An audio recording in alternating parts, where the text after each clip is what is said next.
have spent the past week with no air conditioning. Stop it. And it has been Japan's hottest summer on record. Disgusting. So my apartment, I have like an internal thermometer thing on the wall for the apartment. My apartment was 46 degrees inside, which I think, hang on, what is it? Yeah, please do the numbers, please. This 46 degrees sounds really good right now. Really good. Let's see, like 114? 114? Jesus. Yeah. I was thinking that, like, because 50 degrees would be half of boiling, right? And if that's approaching half of boiling, that sounded unreasonably hot. But no, that was about as hot as I was. I couldn't sit down. Like, the sweat that would generate on my legs, and when my legs would rub together, caused me so much pain. I guess I should actually ask for clarification. Are we rolling? Is this the intro? This is us. I guess this is the intro. This is us. We're here. This is how we're doing it. If I didn't have my AC, if I didn't have my because we just got portable ACs for me and my roomie's room. Nice. And if we didn't have those, I would die in here. I wouldn't be able to work either because it would be so hot in this room. You're exactly right, because so last week was a vacation week in Japan. It was Obon, so I actually didn't have to work, but I had a shit ton of things I wanted to do personally. Yeah, and I've recently gone back into playing Final Fantasy 14. More on that later. But I couldn't go in the office. I couldn't turn on my computer because within 10 minutes it was so hot that it was unbearable. Like when we played Titanfall the other day. That was early morning, and as soon as it got past 10 a.m., I was drenched in sweat. It was unbearable. It's been the worst week. Thankfully, because we delayed the podcast by a day, so I could hopefully get it fixed and do this, which we have done now. I just want to point out that of all the famous negativity that the American South gets for many things, being hot and humid is a big one on our list. No one ever talks that much about how it's just as bad in the Japan Tokyo region of the world. No, not Tokyo, Kyoto. Tokyo's easy mode compared to this. Tokyo is Ghost of Tsushima and Kyoto is Sekiro. It's apples and oranges. Oh, wow. That's a gamer reference if I ever heard one. Well, you got buildings, right? And people think buildings magnify the heat, but actually they block a lot of the immediate rays and UVs that hit you. And also, trees. Tokyo is quite windy because it's not that far from a bay, whereas Kyoto is in a hole of mountains. It's surrounded. It's basically in a basin, and there's no water for miles from the sea, so it's actually just incredibly hot and humid, always 97% humidity. So yeah, it sucks. I don't want to sound like a racist or anything, but go ahead, please continue. I freaking swear, as bad as this might make me look, I swear the science has been done. And they found out that that Asian people apparently don't have the same BO odors as white people. This is bullshit. Is it bullshit? That's bullshit. Is it bullshit? It's bullshit. But the reason the myth comes along is because Japanese people tend not to sweat as easily as we do. Right. A lot of my Japanese friends, and especially my girlfriend, just do not sweat. That might be what I'm thinking of. It has to be you have to be roasting a turkey and their head in the oven for them to start sweating. But BO bullshit. I've sat next to some stinky Japanese people for sure on the trains, and it's the same as anywhere. That's bullshit. But I understand where that comes from. It's the majority to do with the fact that they don't sweat as easily as we do. Remember quite enjoying the little moist towelettes you'd buy at the convenience stores and just wipe yourself off with. Or your favorite smut cafes. They have the cooling chemicals on them that make it extra chill when you wipe your forehead on a hot day in the sun with one of those, and it's it's a surprisingly refreshing, nice feeling, and I miss that. We're at the stage in the summer in Georgia where if you spend 10 minutes out, you will need a shower when those 10 minutes are up. I imagine it's a similar situation over there, but I just give up, man. It's like I wake up, I'm sweating. I work, I'm sweating. I'll go have a shower, and then, like, in Japan, shower rooms are a separate room to, like, the toilet and stuff, right? Right. Like, we have separate rooms, right? And the shower room tends to be this really tiny hot box of an area. Because it's literally, like, watertight sealed. Yeah, it's watertight sealed. All of the heat and the steam stays in there, so it becomes like a sauna. So as soon as you shower, as soon as you get out, you're sweating again because your body temperature has risen so high thanks to the shower that as soon as you step out into the heat of the world, which is the Japanese hot summer, you're immediately sweating again. It's like a never-ending Ouroboros of just disgusting sweatiness. Ugh. Thankfully, I've just been hiding in this room now. I have aircon again, and I am going to sleep in here on the floor again. I'm never going to leave this room in my apartment for like the next 2 months. Yeah, I know what you mean. Sounds like my kind of lifestyle. Oh no. Man, we've had comments about people wanting to go around to check on you, George. Like to bring you a decent meal and make sure you're actually still alive. Yeah. Don't blame them sometimes. Yeah. Let the fans drop you some home cooked meals from their girlfriends and them and yeah. Well, what if they've been in contact with I knew he was going to say that. It doesn't transfer through food, man. Relax yourself. If that was the case, then none of us would be eating. Do you think a lot of these people are very, very, very careful at these food places? Everyone's like, oh, order at your local businesses. You think everyone is as careful? It's so funny you say that. So the guy who came to fix my aircon today came in a mask and everything, right? And I was wearing a mask. And then he finished fixing the aircon. He was talking to me in Japanese, but he was trying to explain something about an air conditioning part. And I was like, dude, I don't understand Japanese for this. I'm sorry. So I phoned my girlfriend to get her to listen to his explanation. I passed him the phone and he was like, no, Corona. So he wouldn't touch my phone. He was like, put it on speaker. And I was like, okay. Then as soon as I did, he was like, I was like, don't talk to me about Corona, dude. Jesus. Liam, if you ever need an NPC is talking to you as text is coming out noise, that needs to be it. And any video game that you make, whenever you walk up to like an NPC and they start saying, hi, I love shorts, they're easy and comfort to wear, I want to hear. Wait, what was that a reference to? What is that? Well, he was coughing. Oh no! He was just coughing, like he just as soon as he said, like, I'm not going to touch that because of Corona. I was like, okay, and he's like.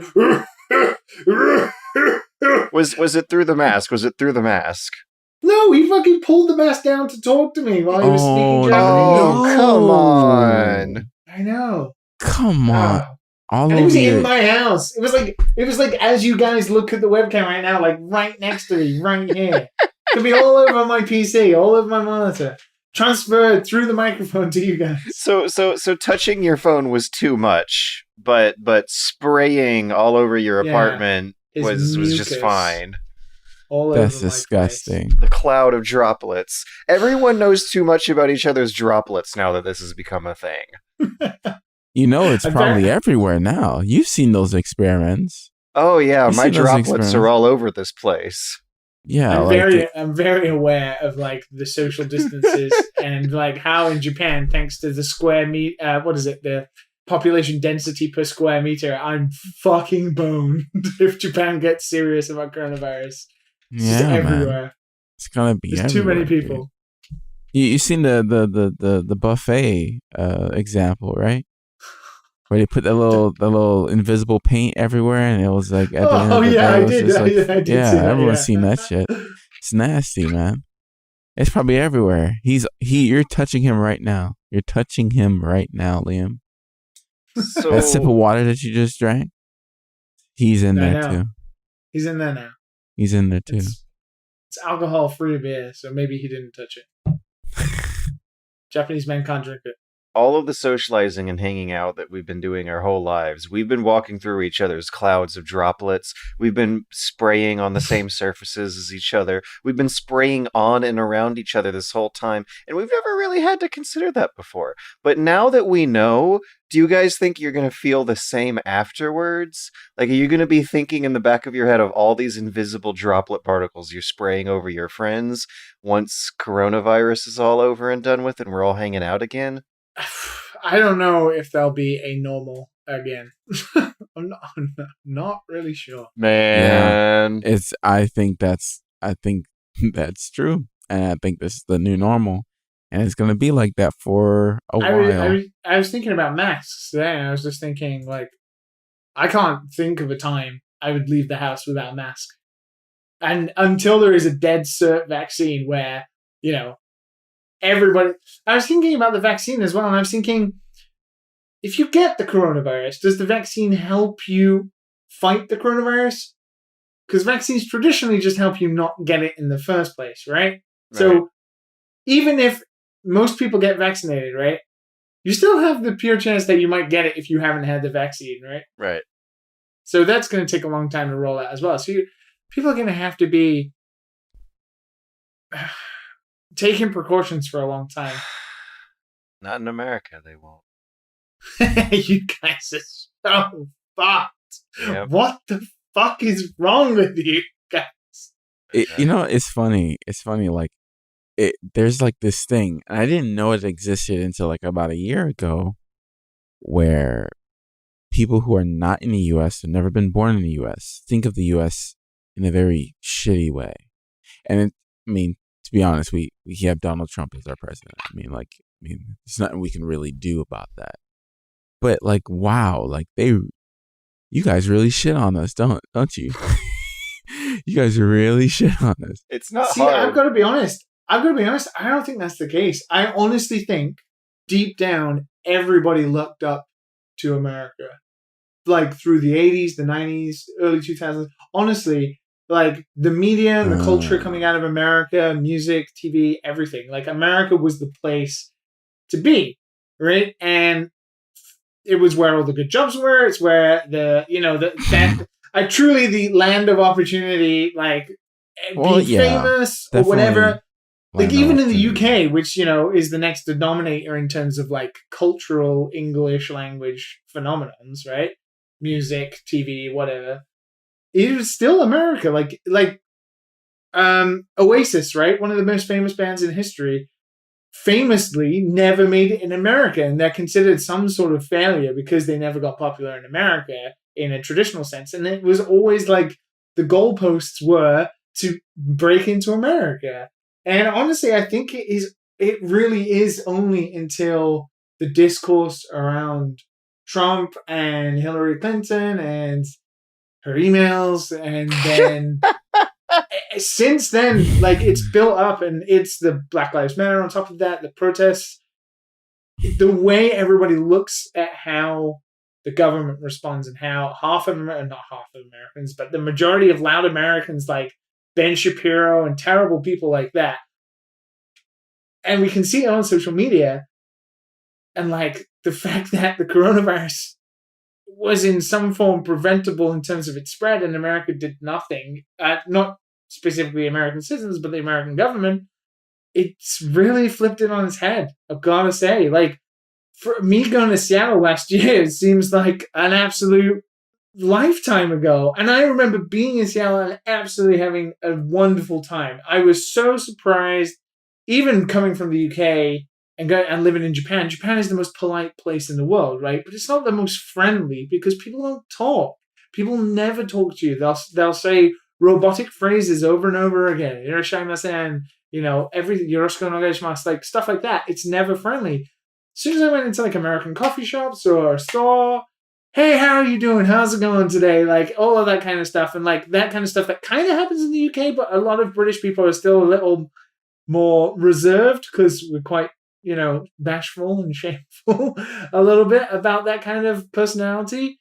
I think everybody looked up to America because of that friendly, open nature.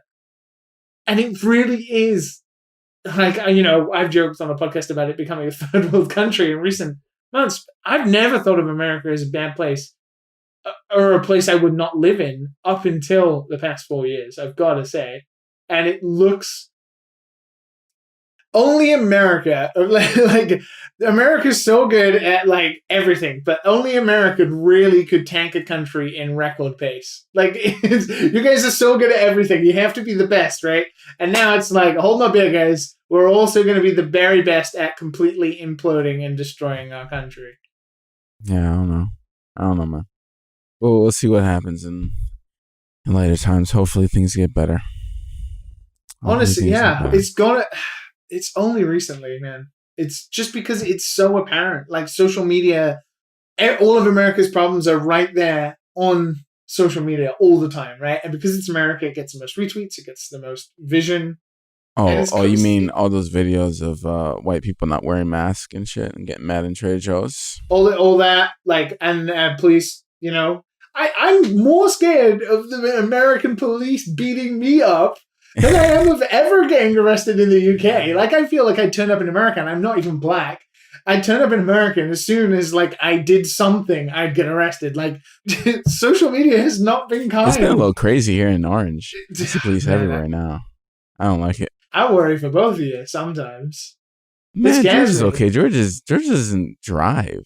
He walks. I walk. But Jimmy, it's like not that long ago. I can't even fathom hearing a shooting. Like, I'm just that, quote, protected, I guess, in my life. But the fact that we did a podcast where, like, a night before there was a shooting outside of George's street, I'm like, fuck me, that is not a reality anybody should be living in. No. Let alone some nerdy YouTuber who just, is minding his own business. Well, it wasn't just like a shooting. It was like an automatic, like, shooting. Like they... Oh, nice. Yeah. I don't know if that's the kind of shooting that Matt heard, but when I close my head and think of, oh no, I'm hearing a shooting in a bad neighborhood, I do not think of automatic gunfire involved. Like, that crosses the next line over the dystopia threshold. Yeah, you got to go deep in the hood for that. You got to go deep in the hood for it's that. mad. It's mad. I was thinking through some really long-winded speeches and replies, but when it comes to thinking of the very recent and rapid downfall of America's public image worldwide, I would rather blame the Western ideology of rugged individualism and personal independence and liberty that one might be able to find the origins of in the ancient Greco-Roman world. Here we go. Which I have been exploring in video games once again recently. To let everybody know, don't worry, George is okay. A game that is centered around Greek mythology came out. He's fine. He's back to normal. I'm back to normal, which is back to me being so fascinated with this stuff that's... You talked about how in the past 4 years... You gonna talk about Greek stuff for like 30 minutes? Is that what's gonna happen? Oh, come on. Greek stuff. Is that what's gonna happen? It's a game that just came out. Technically, Can I go get something to eat? It's a new game. It's technically news. Okay. I've been playing the new Total War Saga Troy, like one of 2 games I was looking forward to this year. I don't know if I was genuinely expecting to be amazed and rocked off my socks, but yeah, in terms of how whelmed I am, I want to say somewhere between kind of underwhelmed in terms of how much I'm appreciating it and enjoying it and liking it as a game. Give it a ranking on the mythological god scale. And this is the other aspect to it, though. It's not that fun to play, but it's pretty fun to think about on the mythological, historical implications side of the train. Interesting. So what they ended up releasing feels, unfortunately, like a reskin of the Rome 2 Total War game I was playing about a year ago. We're back to very basic hammer and anvil tactics in this game, where you have an extremely simple rock, paper, scissors balance between spears, archers, and the now much, much rarer cavalry horseman units. But you have all these extra features that are supposed to fold into the Greek mythology flavor, like building certain temples and shrines to get the gods on your side that are supposed to affect random events that occur throughout the campaign map. The heroes from the Iliad and the Odyssey show up as like power characters who have a lot of HP, and when I say a lot of HP, these guys tank throughout an entire fight. They can stop an entire unit from moving on their own with just your one little hero on the battlefield. And a lot of strategy will involve you using that one little hero who can tank a lot of damage to either distract the other the other army's single one little hero that can do a lot of damage and get them to stick together and create a little like one-on-one fight in the middle of the big battle around them. Or you can use them to stop other units in their tracks and clog up choke points or kite enemies towards just the one guy standing in the corner. And it evokes what happens in the books, which is all of the battle lines kind of stopping sometimes for characters to have little one-on-one duels. And that's about the inclusion of those extremely powerful hero characters on the battlefield is just about the most weird it gets. The rest is very standard historical Total War style gameplay, except some economic and administrative stuff modified for the time period. One thing I think is neat is that money and gold is not your primary currency. Food is instead. You pay for troops and food. Weird. Yeah, that in your some sort of socialist, communist community, I see. Because you're in the Bronze Age instead of the Iron Age. They're not good at making different kinds of metal just yet. It's like you have you have 4 different currencies: bronze, food, stone, wood, and then gold is the very last one, which is the most rare and is used primarily to hire very, very fancy late-game mercenary units and primarily used for the trading. But food is what you pay for when you hire up a new unit and send them into your army, and your stock of food goes up and down dramatically because it's pulling from your whole empire as well as the military, and you do some very, very interesting barter trades with the other kingdoms using those 3 currencies instead of just money. There's also like very clearly nepotistic government play going on where you are appointing your own heroes to the positions to manage agriculture and trade in the kingdom. It goes out of its way to clarify that at this stage in history, you're kind of organizing tribes together into kingdoms rather than organizing a kingdom into an empire or an empire into a nation state in the later games. That's sort of related to how the mythology narrative of the game aspect works. Later on in that later game unlock chain, you can get some mythological units on your side. Like minotaurs and gorgons and giants and stuff. It does delve into the mythological a fair bit. Okay, for those who are seriously interested in investing themselves into this game from point zero, like I did, might consider this a spoiler, but it also might not be. They've released trailers showing the gimmick, and it's explained in the tutorial messages of the game fairly early on. As it turns out, they're just costumed soldiers using the mystique of the legends to put some extra fear into the enemy ranks. I kind of like that. I kind of like that idea. Yeah, that's why... I feel like you would also like that. You don't particularly like fantasy. You like more the mythos of human beings making the fantasy. What so compels me about ancient history and ancient mythology is the thought that, wow, our ancestors may have actually been living in a reality that was like living in Lord of the Rings in real life, where they genuinely believed that the world was full of magic and adventure and different races of like fundamentally anatomically different intelligence throughout the planet. And that is reflected in the game insofar as this quest you go on to discover that maybe the world is not actually as magical as the flavor text gets you geared up to think. Yeah, the heroes, for example, fill in the same role as the generals and kings in any other Total War game would. So from that, they're kind of positing the hypothesis that maybe Agamemnon and Achilles and Odysseus were just inspired by famous generals during the Trojan War, and that maybe centaurs and minotaurs weren't actually half people, half animals, but instead like a unit of axemen wearing bull skulls on their heads to look extra scary, or a unit of cavalry who were riding on top of horses instead of a chariot dragged behind the horses, because that was not standardized at this time. Maybe that put the fear of heart into some uneducated, ignorant, superstitious, drunken soldiers, and that's where the entire pantheon of all of the foundations of Western mythology and the kind of storytelling that we as a society still appreciate today.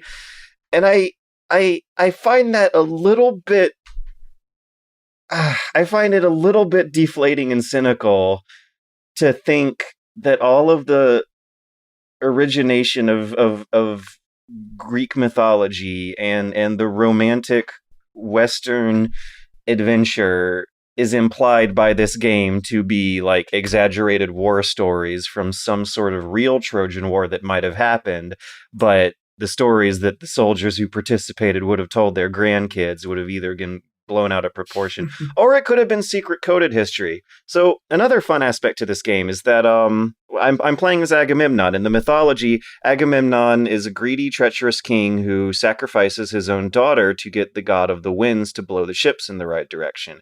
In the game, you're supposed to do what you do in the story to get all of the Greek tribes to unite in the Trojan War and sail all their boats towards Troy. But I have to like conquer them. In the story, Agamemnon somehow unites them. It's not exactly explained.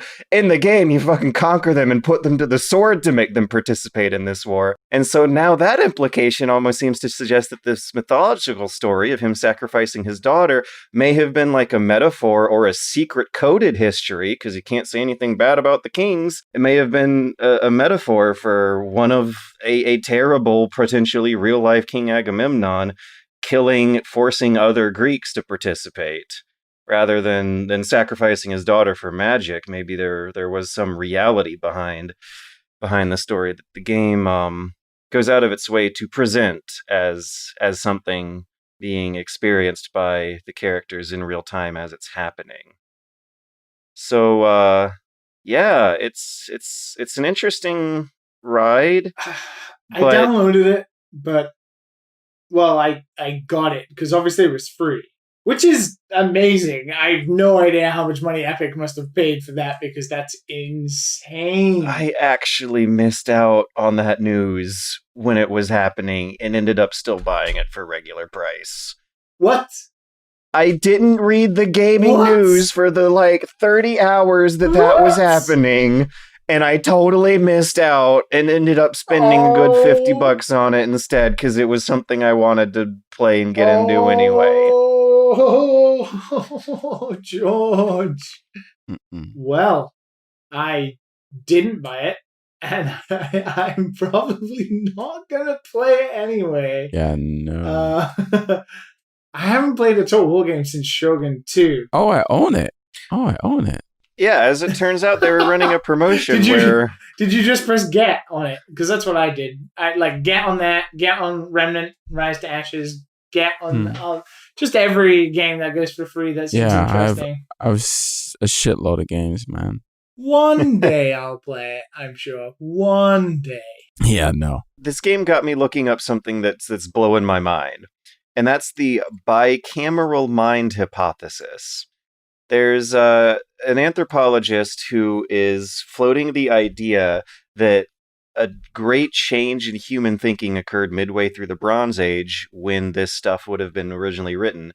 And that's the thought that before then, people didn't really know that the voices in their heads were all theirs. So there was a kind of normalized schizophrenia shared that may have been related to the roles that ancient shamans and prophesizers used to play.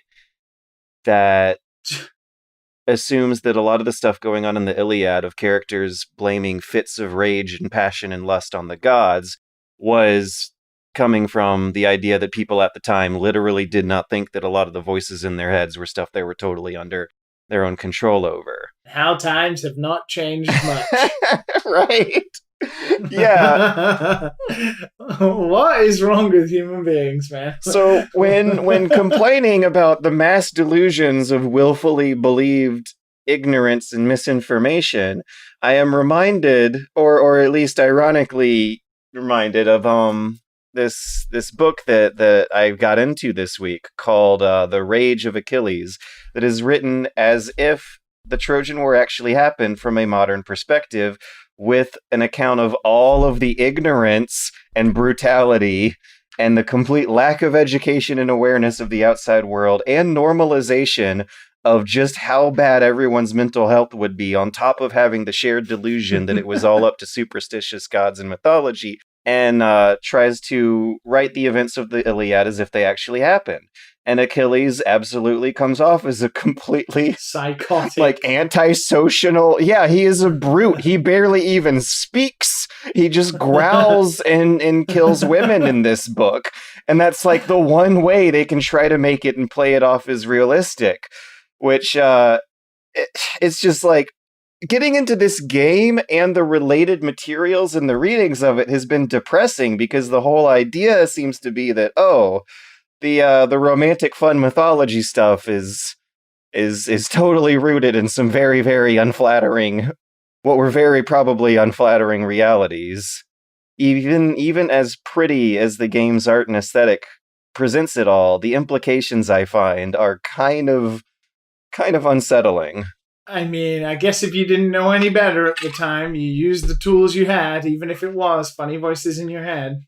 Oh, there's God. And I just want to say, don't worry. Yeah, I'm talking to you, Scott, out there. This is not 3 voices in your head. This is a podcast. Don't worry. You're not going crazy. You gotta think, though, like, if the person in charge was using, divine voices were telling me my rules are okay, and a lot of people in the society were like, yeah, you mean those voices I hear too? Okay. That kind of sort of does explain maybe why they got away with a lot of the horrible shit that these ancient kings did, because it was normalized amongst the entire culture. If you imagine somebody that's saying to you, and you already have some sort of schizophrenic tendencies or voices in your head, somebody saying, listen to God, you will be able to hear him. Listen. And then, amplifying that in somebody who already is having issues or hearing voices. Yeah, I imagine that's how half of history went down, to be honest. Like, these mental illnesses we know about now haven't just appeared or started. So a lot of them will have gone through human history being undiagnosed, and explain why a lot of kings or queens or knights or emperors or acted and did the things they did, or were as delusional as they tend to come off. And or were exploiting it. Like in this book, Odysseus apparently has his wits about him, and he lies to the soldiers, telling him that the gods are going along with these plans, and they will believe him. But apparently they believe anything going on in their heads is the way the world actually works. And the mundanity of reality is beyond the perception of even the smartest, most educated people of this setting. If only it was that easy these days. Oh, wait. Politicians are still doing it to these days. Yeah. It's scary to think about how whether or not you're in a dystopia is a matter of perspective and class and position a lot of times. Because chances are everyone involved in the ancient world was living in a dystopia, even the people writing the mythology and just chilling out, drinking wine, making poetry about it instead of actually participating in the fighting. But I'm seriously doubting there were many of that types in Homer's time. Sorry, I'm still unsure then. Are you having fun? I'm having a George time, I guess. No, I'm not having straight up fun. The game actually legitimately is kind of a slog. I bet that in a year when some good patches and total conversion mods start getting floating around, it'll pick up steam. But right now, what I'm basically playing feels like a faster, more polished version of a very, very typical historical Total War. And I know for a fact a lot of people have had their fill of that, because that's why the Warhammer Total War games have gone so well, because when you can have new units that fly in the air, use magic, do weird things that people in history could not do, it shakes the game up enough to make things fresh and interesting again. And now we're back to square one.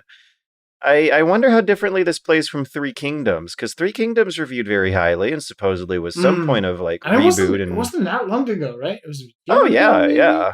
Those guys churn out these games these days. I mean, before that, Rome 2 or whatever it was. Rome 2 is probably older than you might expect. They made a spin-off of it based on Attila. That didn't go down very well, did it? Yeah, Rome 2 didn't go well, Attila went well, Empire didn't go well, Napoleon went well. If there's someone's name in the title of the game, it tends to score better than if it's just like about a particular period or place. Does Troy appear? Does Troy Baker voice Troy? I do not know if Troy Baker appears, but it's so similar in flavor and style to Rome 2 that I almost feel like I'm hearing the same voice actors. I honestly thought it was Rome 2 when I first saw it. I didn't really catch on to the mythological Troy part of it. It looks like Rome 2, but like screenshots of Three Kingdoms look way better than this game. Well, it's style, isn't it? It's stylistic. I kind of like what they've done with Troy. I like what they've tried to do. I think Greek mythology has a flavor, but it's not as prominent, let's say, as like Far Eastern culture or Japanese culture in terms of like aesthetically what you're looking at, right? It's hard to differentiate maybe between Rome and Troy, but they've still tried to do some sort of artistic like signature on it. Kind of like, what was that game? You played the bad guy. Tyranny, yeah, that was it. Like, that has that... It not as good as Tyranny, I think, but a similar sort of aesthetic for what it's going for. Apotheon. I think that's... Apotheon! Matt, you played that, didn't you? Sounds familiar. I think I remember you talking about it. Yeah, this is what I'm thinking. Why is it so hard for us to remember? Because the game Because they all have similar names or similar feelings. It was like a 2D action platformer, but completely based on like Greek art. Yeah, it looks really good. 2015. Oh man. Oh. Yeah, like a long time ago, I think.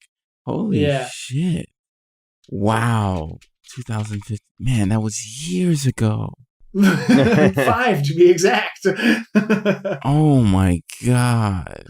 It looks really nice. Like, your boy was in his 20s. Your boy was in his mid-20s. That's rough. Dude. That's rough, dude. That was the year I moved to Japan, which feels like literally forever ago. Yeah, 3 lifetimes ago. Yeah, I felt like I've lived 3 times over as well. Oh my 2016 to 2020 have been a journey. It's been a journey for the last 5 years, for sure. Damn. I can't even recognize myself. I don't even know who that guy was playing that game. Well, guys, are you all Troyed out? Well, I beat Last of Us 2. And I gotta say, for a game who didn't need a sequel, shit was good. Shit was fucking good. Wow. I mean, yeah, there's some parts that are just kind of a slog, but slog. Yeah, but like for me, it was like the journey that, like, you know, like you were talking about, like how you're not supposed to like this game as much as you're not supposed to be like, you're not supposed to be like, oh, I'm having a good old time. You're not. This is a depressing game. I'm having a great time. It's supposed to be type 2 fun. Yeah. Like, especially midway, there's certain parts where you're just like, oh, fuck this shit. You're supposed to feel that way. You're supposed to feel that way. You're supposed to feel like you're going through that journey. And I'm okay with going through it. You know, this is my type of shit. This is my type of shit. I'm okay with the depressing. Did you feel bad? Did it make you get all the it feels? made me feel like shit. Okay, that's good. I guess it's good that it succeeded at making you feel bad. Yeah. It's like watching. Like he's like, you know what? I wanna just like feel like absolute garbage. I'm gonna sit back and watch some Black Mirror. You know, like you just want to. Black Mirror. Yeah, Black Mirror will definitely get you in that mood. You're just like, oh man, we're no we're faith doomed. in humanity Like whatsoever. No.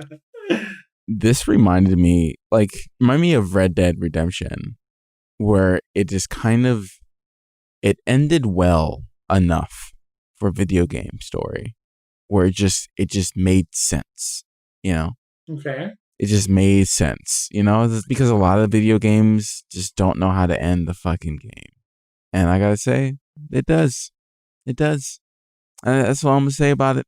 I appreciate your concern for endings in particular, though. Yeah, endings have to be good. I'm spending all my time on this game. Endings have to be good. If you cannot secure your ending, then don't make the fucking game. Okay. The reason I brought it up is because I was just thinking back on how many games I can count on my hand that are fucking fantastic, but very clearly have a rushed ending. Shitty, yeah. It obviously makes a difference to some people, right? But the reality is like 7% of people. Yeah, you are a 1%er. 7% of the entire user base who play your game will see the ending, right? 7? So that's too low. 7%er. That's higher than I thought. Yeah, 7. That's the average. You said 7? 7% is the average. There's no way 7% people finish their games. 7%. 11% finished Persona, and that's Persona. There's no way the majority is a 7. Yeah, but you gotta realize the type of people who are playing Persona are generally the type of people who will finish Persona, right? If you think of the broad spectrum of all of games across the industry, these are generally taken from either Steam statistics or general, like especially at GDC, there's like a state of the industry sort of form that goes about, and people fill it out, and you can see, you know, people tend to write the statistics of like how many players have finished a game. On average, it's 7% across all video games that get released, at least digitally. That's disgusting. So people listening to this right now, if you're on YouTube, like leave a comment. Do you finish games? Because that's disgusting. That's terrible. And am I just part of this 7% that just finish games, and I just believe that other people finish games? You might want to have but some you spend so much money here on these things, man. But Last of Us wasn't cheap. That's why games are built to be like jobs that you check into forever, because you spend so much money with them. You got to get your investment back, so you never really finish them sometimes. Well, let's talk about a cheap one. Carrion. I was about to say it wrong. Carrion? No, it's Carrion. Carry on my wayward son. It's Carrion. Yeah, I had to check a double. Yeah, it's not spelled that way, but it is that way. Did you play it pre-Nintendo Switch icon change, or after the icon on the? Did you guys hear about this? No. So obviously there's been quite a foray over, like, you know, the icons for the Nintendo Switch titles.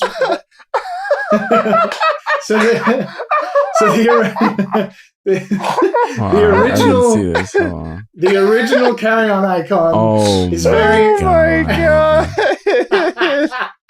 Okay, guys. Yeah, it's not like that on Xbox. No, I think Nintendo stepped in after they didn't notice and was like, "Hey, we need you to change this." Yeah, I mean, come on, that's kind of overboard, though. I'm not gonna lie, like that definitely looks with. For anybody who doesn't know, just look up Carrion Nintendo Switch icon, and you'll know what we're giggling. You'll know. Yeah. It just takes. And if you don't know, you're a gamer.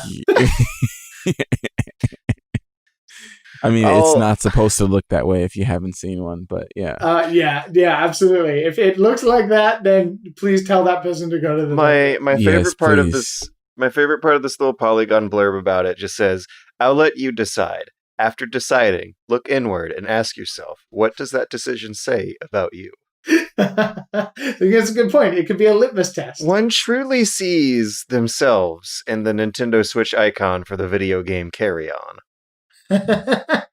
You look deep down into that icon. I think it's because we're all guys. We're all guys. We're all guys, and we got just a little tinge of immaturity. Definitely. And that icon was definitely done on purpose. It absolutely was. It absolutely was. Devolver. There is you no just mistake expect about that. Yeah, you just expect that from them. I don't know what looks weird about a spaghetti with a big meatball in the middle. That's not what that looks like at all. Anyways, the game though. The game is fantastic, man. The game is done well, yeah. In the beginning, you're just kind of you're just going everywhere, going through the motions, and you're just enjoying just eating people. Because you start as this little demon gobble them pool of cess, and then you just gobble. I mean, you're just taking humans and eating them in half, and they're screaming and they're running in fear. It's insane. It is like a Metroidvania where you're just kind of infecting everywhere, and you're growing pretty much about 3 levels, 3 different stages, and then you're getting these abilities as you're growing into a stronger monster while spreading your goop everywhere. What a visceral game. Yeah, it's good. So you get certain abilities, you can go back and backtrack through the levels and get little power-ups and stuff like that. That's how the game is built. This game could definitely be too long, and it was just on the cusp of that. It's just oof. Okay, I'm kind of done with going around and eating people. How long is too long? Man, I don't even know how long it took me. Shit, it doesn't say it on Xbox. How long to beat.com says 4 hours. Yeah, that's about right. That's about right. I think a part of that I heard was because it has no map, right? So you do a lot of backtracking, but it's kind of blind backtracking because there's not a map. Is that right? Yeah, it's blind, which is why? Annoying. That's the only thing that's annoying about that game. Everything else is pretty fine, but you have to memorize where you're coming from, and it's not very easy to tell that you're actually going back to a hub world. In the beginning, you're like, "Oh, this is a hub world. Is that what this is?" Because it kind of looks the same as everything else. As you travel through, you recognize "Oh, okay, the one with the greenery is the hub world," and you keep going back and going to the next thing that once you get that new ability, you find that place in that new hub world that you can go through now and go into that new but how section. Could you remember where it is? Yeah, because you already you played a level for the last 40 minutes, so you just don't know. But yeah, I mean, there's not much to say about it. It's your monster, you kill people. It's satisfying to play. Yeah, it's a cool idea for the sure. way it moves. Yeah, does that ever hold your mouse? It is gross. They've perfected it, man. It's so good. It's so good. I imagine you don't put each tentacle down, right? You're just holding a button, and it just does it. That's cool. Yeah, that feels good. And it never gets old. Does it ever fail you? Does it just feel unreliable? No, it's consistent. Glitchy? No. Huh. That game is neat. Anything but glitchy. That game is... Yeah, because when you look at it, there's a lot of weird physics stuff going on. It looks like it'd be more janky than it is. It's not at all. It's not at all. I guess a monster wouldn't have a map. That's it. But that's the only thing. Now you're thinking with George logic. Yeah. But that's the only thing. How do you feel about the price point for $10 for 4 to 5 hours? Does that sound right to you? Oh, it's $20 on Steam. It is. Where did I get that $10? It's on the Game Pass. Xbox Game Pass. Okay, That's why yeah, I that played might have it, been. and that's $5 for that month. And there's plenty of other stuff that you can spend your time with for $5. I am going to be. I just had George reactivate the podcast line because I want to do some flying. Have I just been? I've been spending too much money on this podcast. When I saw that in Discord, I was like, "Wait a minute! We have a fucking account." We always had one. We were made it. talking We made with it you for, about it when we. Yeah, that we was made Gears it for 5. Gears 5. We made it for Outer Worlds. It was for all of us to play Outer Worlds. We played Gears 5 together using that account.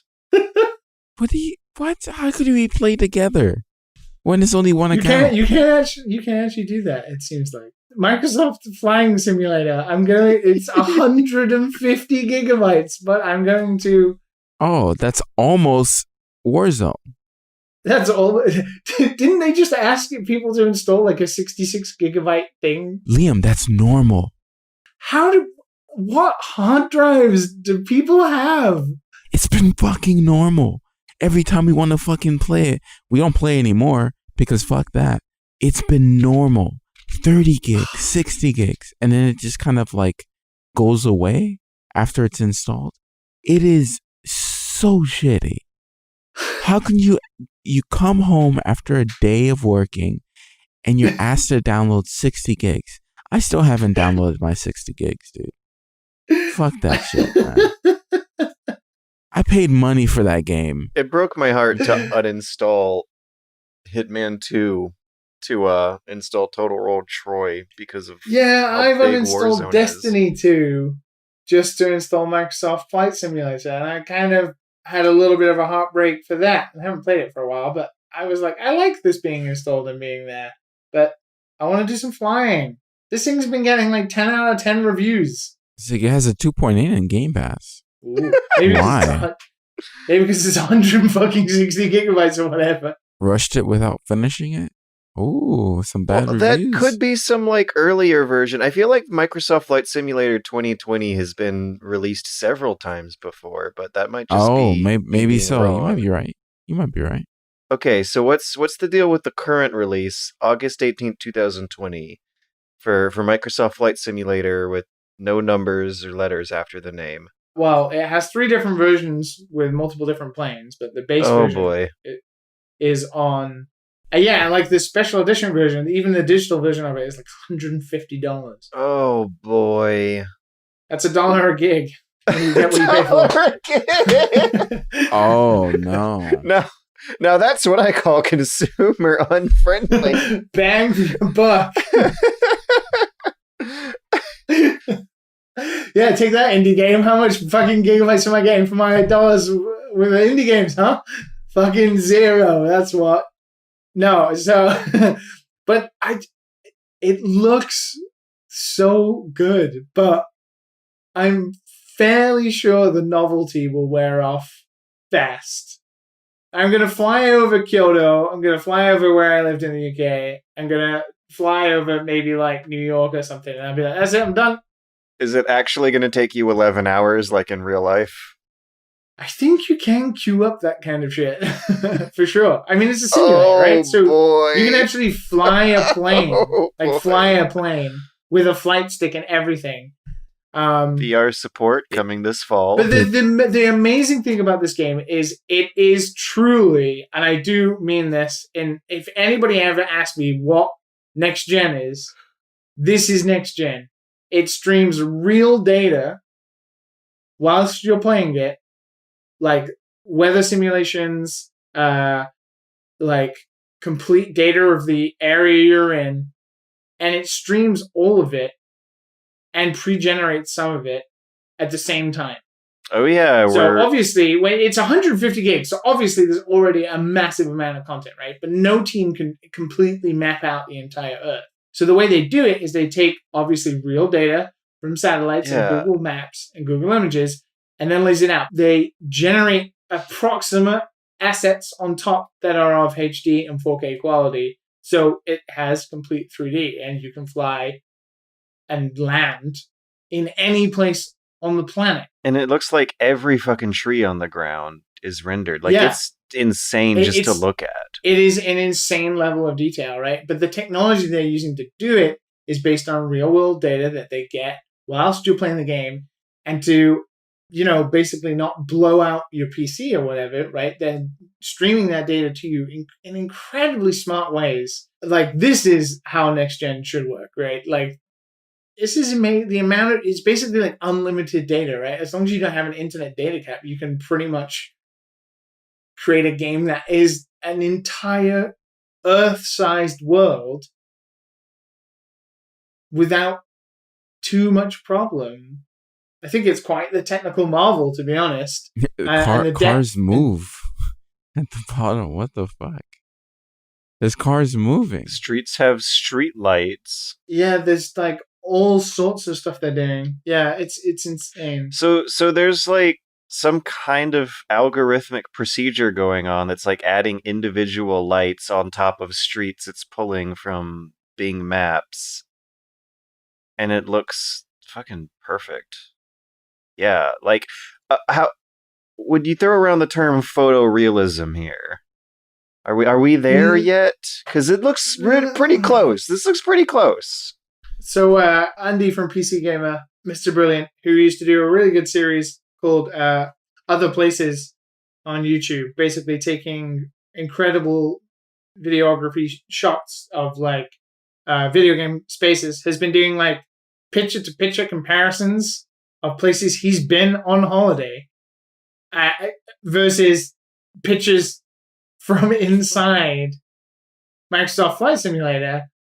And one, it's impressive the fact that he's almost completely replicated the photo he took in real life. But it's hard to tell the difference. For sure. It's hard to tell the difference. And that is... You sound a little terrified at the prospect. It's scarily good. Like, how impressed we were when we first saw, like, Google Earth, right?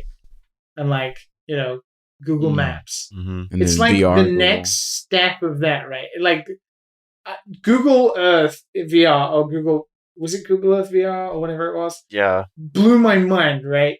But that was still like 2D texture, floating, hovering around real photographic imagery, right? This is 3D space. 3D space with HD textures.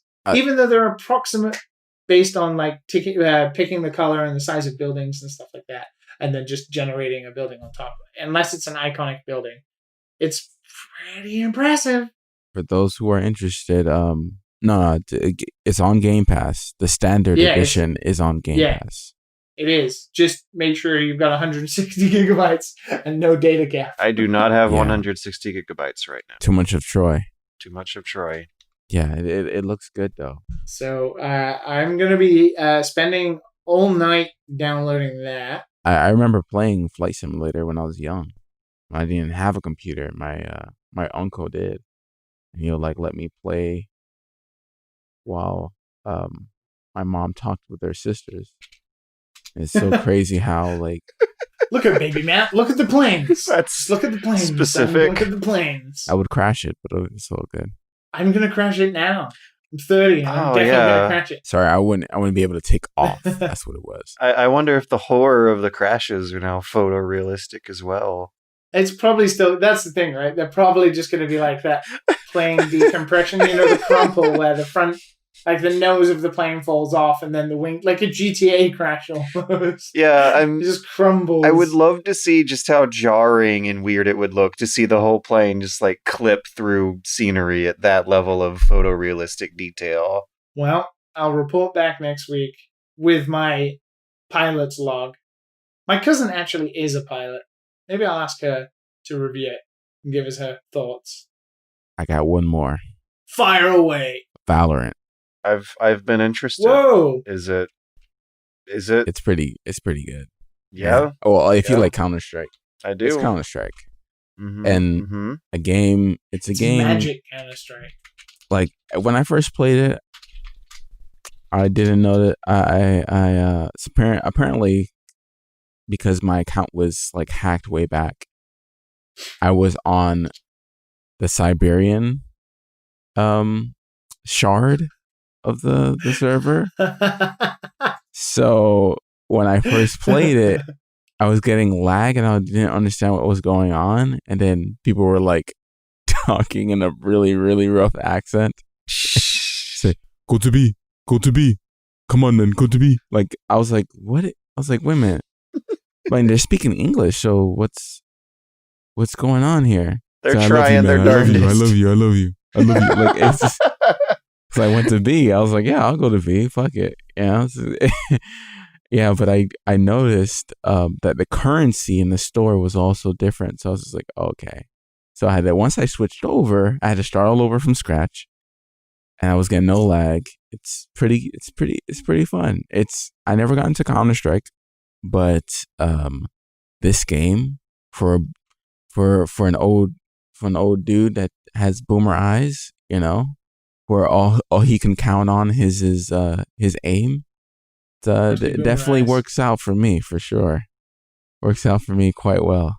You definitely, I would say, once you get to the higher rank play, you gotta have a team. But other than that, it's a pretty fun game. It's basically modern Counter-Strike. With those abilities from Overwatch. It's fun. It's a fun game. It's fun. It's a fun game. Yeah? No? You guys not interested in Counter-Strike? I don't know. I was never that into Counter-Strike, but I played a lot of League of Legends. I like the way it looks, but I don't think I would enjoy it.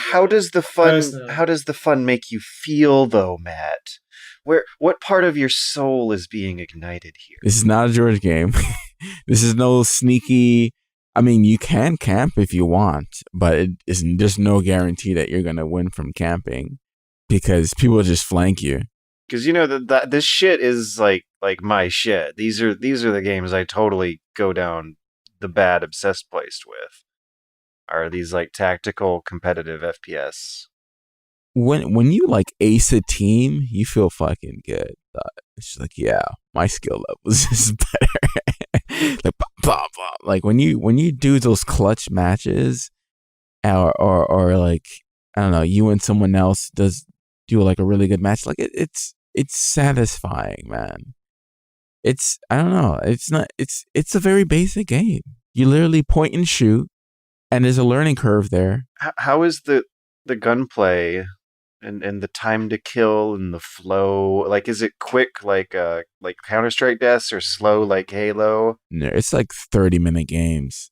That's for me that's the only problem. It's like the games are long, man. How do they keep it going for 30 minutes? You have to win 13 straight games. 13 rounds? 13 rounds, dude. It's long. So, what? That's best out of 13 is a very strange metric. It's not the best out of 13. It's 13 wins. How long are the rounds? About a minute and a half. And you're forced to plant. So a minute and a half times 13 is like... The other team contests you, obviously.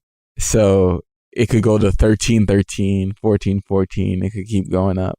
What's the time to kill in that game like? Like, is it a Call of Duty sort of thing where it all depends on you looking at the person? Or is it a Halo thing where you have to like make sure your weapons are firing for seconds at a time? So no, it's not Halo. It's not. Time to kill. It's Counter-Strike. Literally, you can headshot people like that. You can take out a whole team real quickly if you're headshotting them. If you're hitting them in the body, you're going to do significantly less damage, but it'll take you longer to kill. But if you're headshotting people, it will destroy them. Kind of like a hunt, which is why I like a hunt better. Yeah, I like having that grand equalizer. So it's always possible to save the day just by whipping your mouse at exactly the right milliseconds upon precision. I can tell that you'll just get you'll get so angry. You'll get so angry at this game. Okay. All right. I can tell. And Liam doesn't play shooters, right? You don't play. I mean, I don't play stuff like Counter-Strike.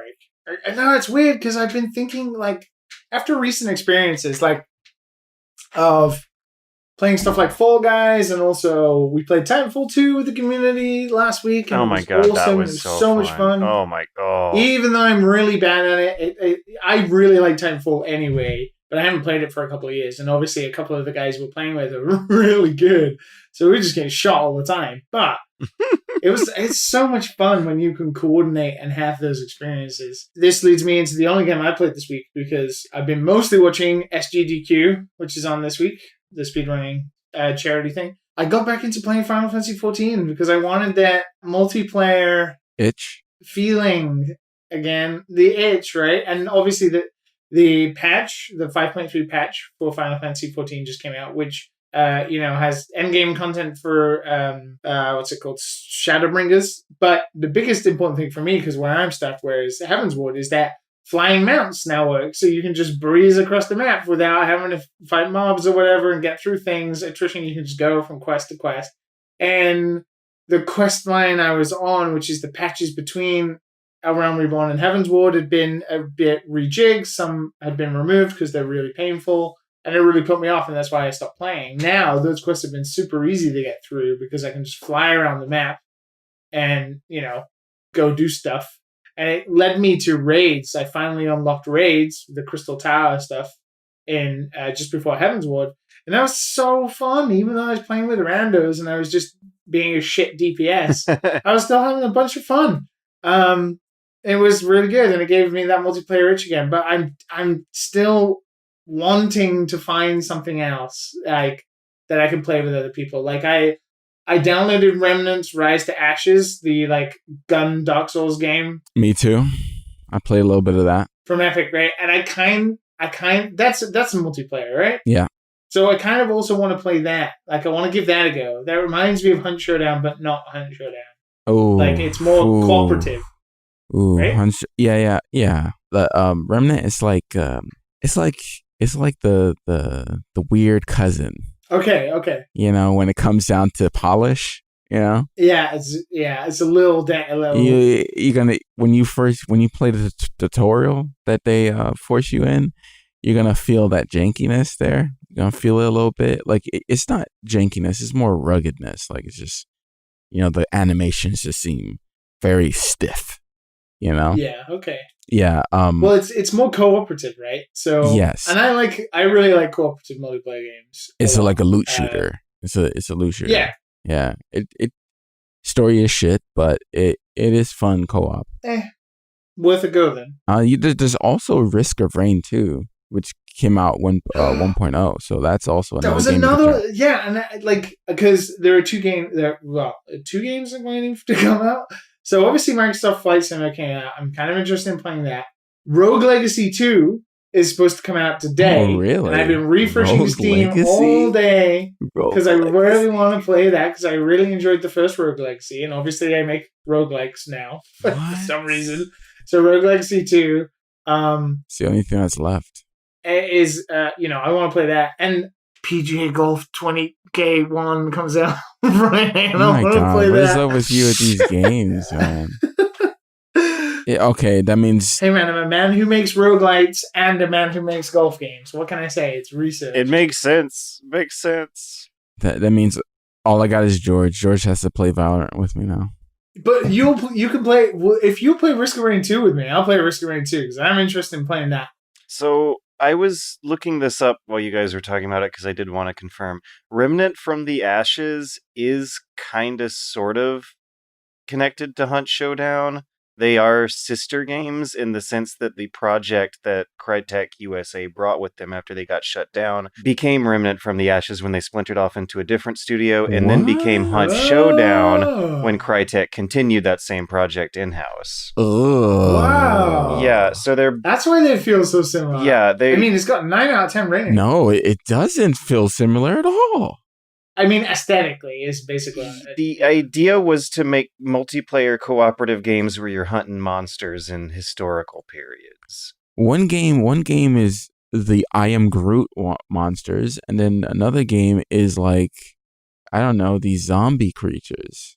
And the gunplay feels completely completely different. Like, it's like... The project originally looked a lot more like Resident Evil 4. So Which like, one?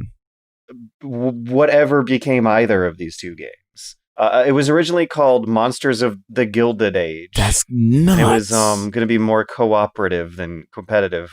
That's so nuts, man.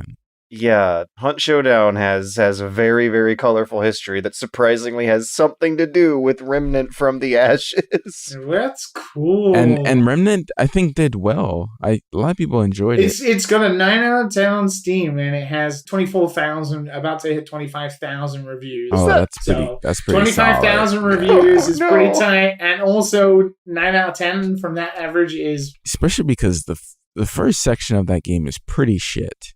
It's pretty garbage. I'm wondering how that compares to Hunt Showdown. I guess it must be like, like all looter shooters. You get through the onboarding process, which is always an arduous bullshit, kind of toned down bit of the loop. Oh, it is bad. The story, everything. Yeah. Useless conversations, everything. It was just the way your character looks and moves. Is it difficult? Because it does get... It basically... Oh, it is. People keep saying it's difficult, Dark Souls. but you have checkpoints, and you don't... Yeah, I don't think you get penalized. I died at the boss. I own it now because it was free, so I'm kind of tempted. I would say play with a friend, though. I think it's... Are you my friend? Yeah, we can play. Shit. I'll load that shit up. I'm about to fix my PC while doing stupid shit. I got my power supply. Oh yeah, there's literally a tree boss called the Ent. Yeah, I think the bosses are what's gonna get me to be interested in that game more. I know Risk of Rain is also a game that another friend is playing, so I don't know. I'm gonna play all the co-op games and see what sticks. I am definitely a little more interested in Risk of Rain than I am Remnant, but I'd try both. Risk of Rain is probably the better game, to be honest. The thing is that Remnant has more progression. It depends on how much you want progression, or do you want like roguelike action? You know me. I don't really progress in video games. Do you want to play 2 hours and it just disappears? Yeah, I mean, Risk of Rain probably makes more sense to me because I like the loops. I like the experience to be short and tight and sweet. Wow. 67,000 reviews on Steam and overwhelmingly positive for Risk of Rain. Yeah, man. Risk of Rain blew up, and this was way before. This is when it first came out. People loved that game. I still don't understand it. I've watched it from afar. I've just bought it. You just bought it? All right. Maybe I'll snag it up. I'll snag it up. While we were recording. I literally just pressed the purchase button. Making decisions. Yeah. I'm waiting for Rogue Legacy. I want to pull the trigger on that, but it's still not out. I'm not going to lie. Rogue Legacy kind of looks like Rogue Legacy, man. What's going on, man? I'm down with that. I really liked the first game. It was such a surprise and something I really enjoyed. As a developer, does it look like the colors look a little dated? Is that a weird thing to say? The art, I will admit, the art is not the most appealing aspect of it. Yeah, like the menus on the top left and the map on the top right, it just doesn't... But the first game was also not a very good-looking game. Well, I mean, it was also years ago. It was good for the time. Yes. Sometimes... I don't think it matters, but... You can get away with it because, well, that's the thing, right? Is the first game was a bit more pixel art looking, whereas this one is very clear color art. It almost looks a bit like a mobile game. Oh, never mind. I've seen the GIF. The GIF looks pretty good. Maybe not the menus and stuff, but the at least the animations are on point. Yeah. The animations are on, which is what matters. Holy shit. It looks like they have a bit of polish in regards to the animations and stuff, but in terms of like the comic style art, it's like children's comic almost looking. Yeah. But it's the gameplay, man. Like, the first game was great. Like, the different disabilities and, it's so fun. Wait, disabilities? That's what they're called. They're called, they're called disabilities, right? Yeah. That's rough, man. Dyslexia. Oh, jeez. Synesthesia. Oh. Yeah. Associative agnosia, hyperflatulence. Oh, that's the worst one. Yeah, Rogue Legacy was an asshole, man. Rogue Legacy was a fucking The asshole. synesthesia one looks amazing. Do I have a video on Rogue Legacy? Oh shit. Speaking of games in which you play as a legacy of characters that go up against a Mass Effect generational challenge. Oh, do you want to talk about Mass Effect? No. I didn't see anything else on there, so I was wondering where you're going. Yeah, go ahead. Oh no, I was going for Infinity Blade. Remember Infinity Blade? Yeah. Back in the day. The developers of Infinity Blade, Epic Games, has sued the the platform holder of Infinity Blade, Apple, for collecting a 30% cut on all sales of Infinity Blade. Actually, they took Infinity Blade off the App Store a long ass time ago, and that has nothing to do with the current controversy. As you no doubt have already heard, a big heavyweight legal fight between two giant, greedy billion-dollar corporations is going to determine, if not legally, then for sure culturally, the future of mobile development over the coming years. Epic is suing Apple and Google at the same time for rules they knowingly broke that they are asserting are an illegal monopolistic business practice. On Friday, August 14th, Epic released a Fortnite update on iOS and Android that included a cheaper Epic Direct Purchase option for some in-app purchases of V-Bucks. They were breaking a rule that Apple applies on the App Store that requires that all of the in-app purchases go through their own App Store and that they collect a 30% cut on it. They ended up getting taken off the App Store, banned from the App Store, and then within the hour of that happening, they dropped a 60-page lawsuit, a video to get the kids riled up with the hashtag Free Fortnite social media campaign. Whoa. A very specific video. A video that was of 1984, the famous Apple fight against IBM advert parodied in Fortnite. And the camera closes up on an audience member shocked and appalled at what's going on, at a cartoon Apple overlord saying that they want a share of their profits.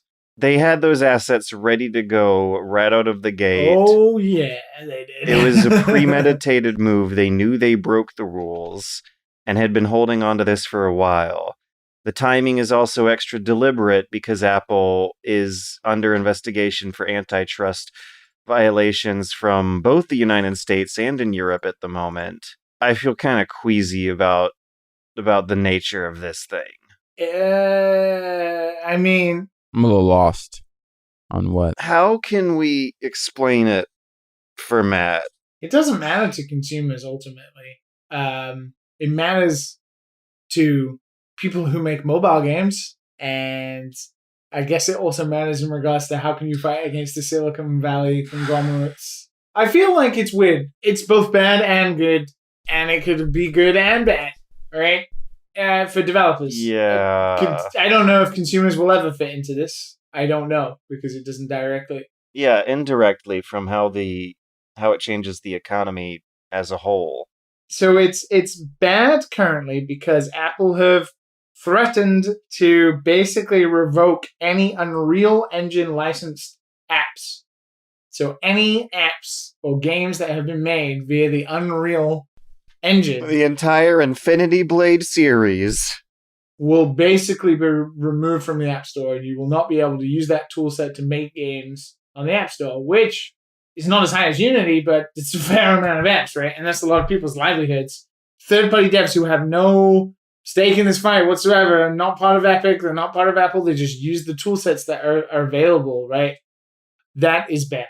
What is good is if Epic do win, that 30% means a lot to smaller developers, right? I mean, I think Epic have got quite a good track record when it comes to these things. A lot of people don't. I seem to have already forgotten that Epic changed the changed the current state of PC gaming storefronts, and now we have the Epic Store, which last year was like laughable, but is now a serious contender. We've just talked about Remnant Rise to Ashes, or whatever it was, and also Troy, because both of those games were free on Epic. But the big thing about that is it's not the Valve 30%, 40% cut. It's that if you release a game on Epic, it's a 12% cut.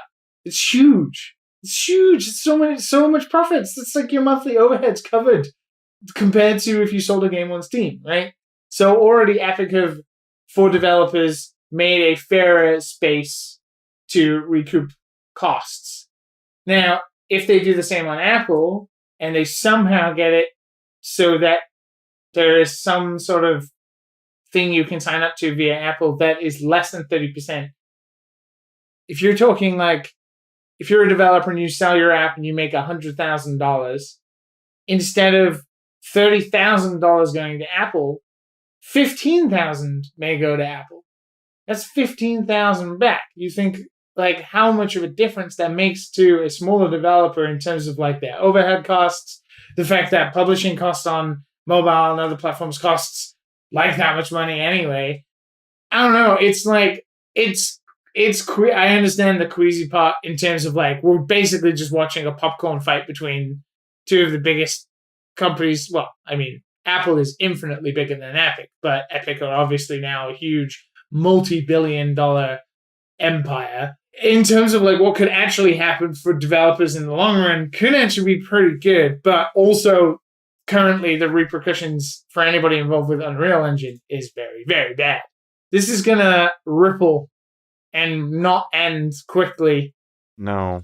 I'm amazed that Epic, and it's weird because like I don't think this is about Epic being that greedy, right? Because Epic now don't have Fortnite downloads on either Android, because Google also took it off Android, or iOS, and Epic can make a bank, right? Regardless of the 30%. Yeah, they're making absolute bank, fine. Right? So they've risked their biggest money-making title for a cause that may monetarily help them in the future, but ultimately seems to be something they're doing because they disagree with percent. They did it with Valve and the 30% for Valve, and now they're doing it for Apple. I don't know if this is just Tim Sweeney being like, devs need better support. I don't know.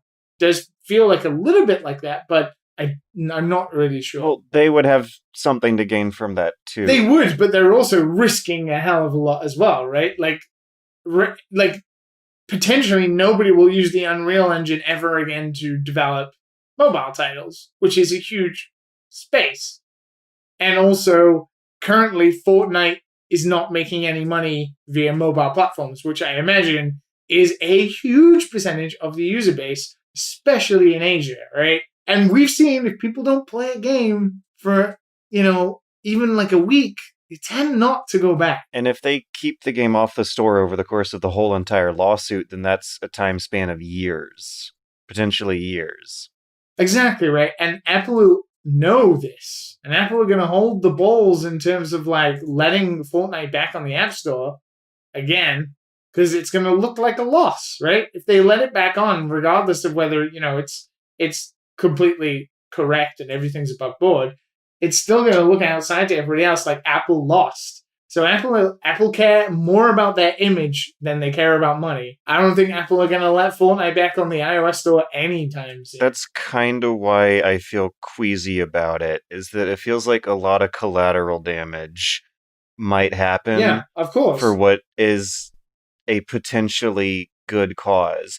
I feel similar, like it's good and bad. I feel that it's good because underneath the PR campaign and the greedy motives is a good cause. And that's the right to repair and the right to digital ownership, the right to be able to download something from a third-party developer without permission of the original manufacturer of the device that you're using.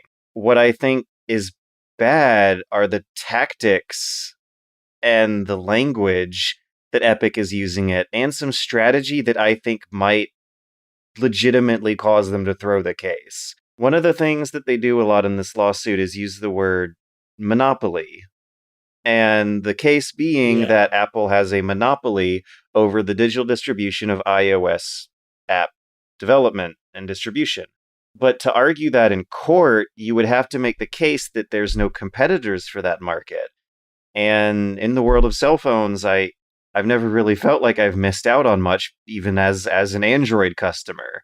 I feel like if you can say that, then the monopolistic argument might not hold as much water. The difference is that it's supposed to be a ubiquitous device that everyone throughout society uses to make their normal lives function. And when someone is monopolizing what is supposed to be a ubiquitous industry like that you need, then the rules are supposed to change and allow for more competition. So then on that front, you have to start thinking, okay, are those same rules going to be applying to video game consoles, which have traditionally been a closed market, except for some court cases where it turns out it was ruled that maybe they shouldn't be? In 2006, Sony was releasing some advertising saying that you could run Linux on PlayStation 3s. And the first batch of PlayStation 3s they released, people were able to do that. That's a feature that they locked out later on, and they ended up getting sued for it and lost. And back in the day, you could fill out some paperwork and get $65 from the class action settlement. And I fear that this also is going to have a lot of uncomfortable arguments being raised in the case, comparing them to social media websites. And if a company like YouTube or Facebook has free reign to regulate and charge the customers who use it to make a livelihood from those platforms as well. So the biggest issue I have, though, is with that 1984 video and the language in some of their promotional campaigns. The fact that there is a promotional campaign at all over a pending lawsuit totally breaks the traditional "we do not comment on pending litigation" comment that comes about from some very serious laws involving contempt of court and both parties to a court case trying to gather their evidence and make their arguments and compare it to the existing laws without a whole lot of external events trying to steer the opinions of the jury one way or another. This is going to be incredibly nasty because of the way they started out and because of the weight being thrown behind all these punches and the legal ramifications that it has. And I worry that the best case scenario we could get out of it might not even happen at all because of the... I do worry that they're standing on shaky legal grounds here too. I mean, Epic have been around for years. They're no slaps when it comes to probably things like this, right? So I imagine they knew exactly what they were doing. Maybe they're just a little cocky. They think they're on the same league as an Apple. Which oh my god. They're not, right? Epic and massive, but it goes to explain how big Apple are. The video posits them as the underdog? The hashtag free Fortnite campaign assumes that Fortnite's been locked up and put away somewhere, and it hasn't. So now that is the only thing about this that I think is the most egregious part is the almost, as you mentioned, the weaponizing children, because obviously that's the majority of players, right? Weaponizing children to do this, and the hashtag free Fortnite, this fucking $1 billion game. I don't know, that shit doesn't fly. It's usually looked down upon for pretty darn good reasons. If it was hashtag free developers or something, then, maybe that would work, but I don't know. It would hashtag be free Fortnite better, but it garbage. Still might count as contempt of court when it actually comes down to it. That they should know, right? Has anybody ever done a marketing campaign about a lawsuit before? Because that is weird. It is so weird. I'm sure. I just can't imagine a company with the money, like Epic money, doing that sort of. That seems like a Joe Exotic move. Hashtag free Joe Exotic is totally a thing. And hashtag Carol Baskin killed her husband. Yeah, it's something that you would usually associate with a much more trashy effort than Epic Games versus Apple Conglomerate Holdings Incorporated. I wonder how many people internally at Epic, especially on Fortnite, were like, God, please no, what are you doing? What are you doing? Oh, I don't know. I heard that game developers are just like licking their lips and are real excited to see how this is going to go on Epic's yeah, probably side. Until they heard about Apple being like, well, fuck you, now you've ruined it for everybody who uses your tool set. That's not our fault. It's your fault. I mean, it's Apple's fault because Apple don't have to do that, but I guess they've got to make a point. Apple's response is, Epic agreed to the App Store terms and guidelines freely, and we're glad they built such a successful business on the App Store. The fact that their business interests now lead them to push for a special arrangement does not change the fact that these guidelines create a level playing field for all developers and make the store safe for all users. How do you feel about that? The level playing field imagery in particular? It's bullshit. If it's 15%, it'd be a level playing field. If it was 50%, it'd be a level playing field. Like, you just have to do it for everybody. But you could always argue, because if it started at 15%, people would argue for 5%. I don't know. At least it's not 50%. A lot of publishers take 50% from developers when they publish games, but you get a lot back. I mean, for the App Store, you don't really get anything apart from a place to host your game that is freely available to a massive audience, right?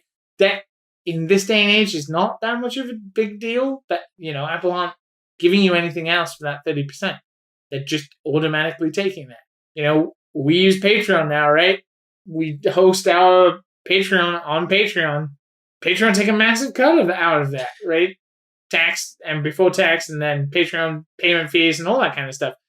It's what these things do. I seriously wonder how the same argument, a similar argument could be made for the Google case, because it's not difficult to install third-party apps on an Android phone. It is a pop-up button that you just hit yes on, and then you're good. Like, I saw some of the 12-step guides it takes for an iOS device, and I can understand the pains a little bit more on that side, but the fact that they're doing it for Google as well, when customers do not have as many hoops to jump through at all on the Google side, strikes me as a little fishy. It's not going to go away anytime soon. Like when it comes to arguing that it's a monopolistic business practice, they have to make a case for what industry they're monopolizing over. So if it's digital distribution of iOS apps, then you have to ask the questions of why. I think the only way Epic can get away with this is to create some sort of case where Apple needs to change the rules percentages based on what it is Apple gets, right? So, like, for example, V-Bucks and stuff like that, maybe if you create your own in-game economy, Apple shouldn't take a percentage of that because Apple have done no work for that. But if you're selling some sort of... In court, they're going to say they made the hardware, they made the store, they made the infrastructure, and that's where the 30% is supposed to be funding. I mean, Nintendo and PlayStation are worse, right? Mm-hmm. It's a larger percentage. Yeah, which actually is a whole big aspect I want the gamers to know about, is that, like, when you compare this stuff to other electronic devices... I don't think PlayStation and them take percentage off microtransactions, though. I'm not sure. Is that why they're not making a big deal about them being on the digital stores for Nintendo and PlayStation? It's probably because the numbers are just smaller. They're in the hundreds of thousands compared to the millions, hundreds of millions that are on mobile. Matt, you okay back there? Yeah. I can understand not feeling particularly inspired. This will never affect you, Matt, because you don't play Fortnite, and also you're not a video game developer. But it is interesting to watch two giant billion-dollar companies, well, Apple's case of trillion-dollar, fight each other. Because why not? It affects the end consumer in the sense that weird, small, incredibly cheap games could actually have much greater footholds on the mobile market if they didn't have to play by App Store rules. Because App Store rules filter a lot of good shit down to the bottom when it shouldn't be. And if it was easier for consumers to browse for games with a different interface and a different store... If you make it more appealing to be on your platform, but yeah, more rigorous to get there, that would solve a lot of issues that happen with both Steam and the App Store. They're both taking large cuts, and they're both so easy to get onto, right? The App Store, you pay like $100 for a developer account. You upload your game to Xcode, you make sure it runs, and then you upload it to the App Store, get accepted, bada bing, bada boom. Steam's exactly the same. You create an account, a developer account, you pay $100, you get that sorted, you wait a week to set up whatever bank details for the account you want to send all the funds from your game to. You upload your game. Bada bing, bada boom. You press refresh. Bada bing, bada boom. Where, Epic, you can't get on the Epic Store. You have to go through a partnership with Epic to be there. You're chosen. It's same as Xbox Game Pass, and both of especially Xbox Game Pass, they give you funding up front to be there. Like, if you're a small indie game, you can get $500,000 via Xbox Game Pass by giving them rights to, host your game for free. Epic probably I don't know, but I've got to say, like, a Total War game at least has got to cost somewhere in the regions of $25 to $30 million to make. It doesn't feel like it. Like, with the size of Creative Assembly and also how long those projects run for, it's got to be like that. So Epic have got to have paid at least up front all of the dev costs for, Total War Troy, with the deal then being that all sales are complete profit for, Creative Assembly after that. It tends to be that you get a better deal and you end off better if you have been in a partnership, right? And Steam don't do partnerships anymore. Apple definitely don't, outside of Apple Arcade, of course. But yeah, I don't know. There are ways to improve for sure. One of the many big differences of the user experience of hooking up and setting up a computer and booting it for the first time is that one of the first things you do after is install Steam. Even though it will come with the Microsoft Xbox Game Experience Fun Store, that's not where you go for a good time playing games on the machine you're building there. If you have a phone, though, your options are so much more limited, and the chances of a normie discovering games like Monument Valley or like The World Ends With You on iOS are so much... It just seems so much more unfriendly for the game buying experience because Apple has traditionally fucked that whole side of the electronics business up bad. Apple Arcade, you like that though, right? It depends what type of game. Right? Matt's got an iPhone and he downloaded Apple Arcade just so he could play my game, right? But I don't think he necessarily is going to keep that subscription going afterwards. But he's got Epic and he's downloading their free games, and I imagine he's probably purchased at least 1 or 2 games from that store. Hey Matt, you there? I got Ancestors, which I regret deeply. There you go. He even bought the monkey game from them. And like, one of those games is the amount of money that you would have to spend, on 100 apps? Because of the entry point apps are, if you even spend $30 on a game, right? That's a lot of apps you could buy. The value is skewed. So I don't think Apple necessarily, I don't know. Like, it's apples and oranges, and I don't know whether Epic are going to win this. It's apples and oranges being fought over by Big Apple versus Big Orange. Yeah. And what I want is for everybody to be able to grow their own little apple and orange garden, fertilized with the remains of their apple or orange pie. It's not comparable to pre-digital stuff. It's an unprecedented situation in history. I don't think the existing laws and infrastructure that we have were meant to account for us living in a world where our lives depend on computers, and that's why laws like this must change. It's going to be so incredibly messy and weird because this is how it's going to have to change. I would so much rather there be like an association of mobile developers who, I don't know, unionize together or form some sort of trade group and lobby to a functioning Congress to change the laws. But that's not going to happen. Nope. Instead, we get these lawsuits to change the laws. Yep. Matt, you've been thrilled. You've seemed thrilled. You've looked thrilled. Mm-hmm. You've listened intently. Definitely. With gleam in your eyes. Amazing. This is totally the kind of news where if you don't know the incredibly fancy drama minutiae going into it ahead of time, and also don't know the kind of indirect and abstract implications it has on everyone's daily life, it's just incomprehensible. So I think that's the thing, right? I want to move on from this because fuck me, it's going on for too long. But ultimately, Matt not really knowing anything about it and not really caring 9-year-olds who play Fortnite are also not going to give a fuck. Right? They're just not going to give a fuck. They're going to have no idea. All I read about on Twitter were 9-year-old armchair legal experts. They really got a hold of those kids for a couple days, and I'm wondering what they're going to grow up to think about in the future with regards to following the rules when they have boring jobs with strange legal precedents in their careers.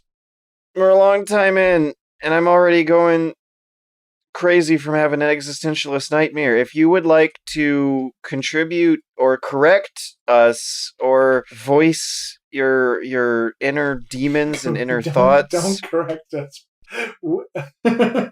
We know we're wrong. Then send us an email to dadandsonspodcast@gmail.com. It still works. We got one from Pro that I love. His name is just Pro. The subject line in the email just said, "Opinions on Kanye." And the body text said, "As an artist, person, and celebrity." Kanye Omari West. Yeezy. The sunken place king. Or is it Yeezy or is it just Yee now? This is Yeezy and Yee. Yeezys. You never saw his shoes? You ever got some Yeezys? Yeah. I know. But like his Twitter handle is Yee. Yeah, but his shoes are called Yeezys. I think I need to be informed, actually. Is Yeezy like a nickname or a portmanteau of Kanye West? When do you say Yeezy and when do you say Kanye? And what social situations is either title appropriate? No. It's just his shoes. It's just his shoes. Yeezys is his shoes. But yeah. He calls himself many things. Many things. Oh, like Yeezus? God. Yeah. He just called himself God. Yeah. He's a character, man. I like his music. I always have, like, since the Graduation album. Since Graduation album? Yeah. So you still like his music now? Wait, I need to double check what his last album is. Scoop-dee-boop. Scoopity-whoop-dee-boop. Scoopity-boop? All right, yeah, that one fucking sucks. Even I know about that bullshit. There's some jam to it. There's some jam. Wait, when was the last? There's some jam to it. I want to see what the last banger he made was. They're all bangers. I feel like this might take a while if I ask to get caught up, but wasn't there a hilariously like unfinished or rushed ending to one of those albums, and that's where Scooby-Doo-Whoop comes from? Jesus! That was the last good album. Is that the Scooby-Doo-Whoop album? Because I thought there was one more that was like even more unfinished. Scooby-Whoop was a single that got put into an album, from what I remember. Okay. It came out first, and everyone was like, "Oh my god, Kanye's a genius." this is stupid," but also I'm listening to it. Yeah. I am of the opinion that Kanye is a sad, tragic story that will be remembered for generations as a victim of fame rather than a... Well, it's become very apparent, and with his wife, Kim Kardashian posting about it on Instagram. He's bipolar, and he's had mental issues his entire life, it seems like. So, that goes halfway to explaining some of his actions. It's a shame, because his music and his philanthropy in the past, before all of this sort of, most recent actions kicked off, Kanye is pretty cool. George, let me ask you a question. Have you listened to one single Kanye song that isn't the meme? That isn't the meme Scoobity Boop Boop song. Yeah, no. I listened to his first couple albums over some road trips a few years ago. I'm pretty sure Graduation was one of them. You listened to Kanye West a long time ago. Mm-hmm. Yeah, Kanye West was like one of the most repetitive songs in GTA 4. It was the Flashing Lights one. Lights. You cannot avoid Kanye West. He is like Michael Jackson. He's ubiquitous. Except what I think one of the big revelations in thinking we're going through right now, revolutions in thinking, is more people are focused more on equity and equality and pegging celebrities down to the same level as them. That's one of the things that's happening from the proliferation of social media, is that people are able to have way more of a connection with people who were previously higher up in the social hierarchy and also gated from communicating with the rest of us. I think Kanye will be remembered as a talented individual who got screwed over from the system by the system not treating his mental health well because he's in an environment of yes men who don't want to treat it.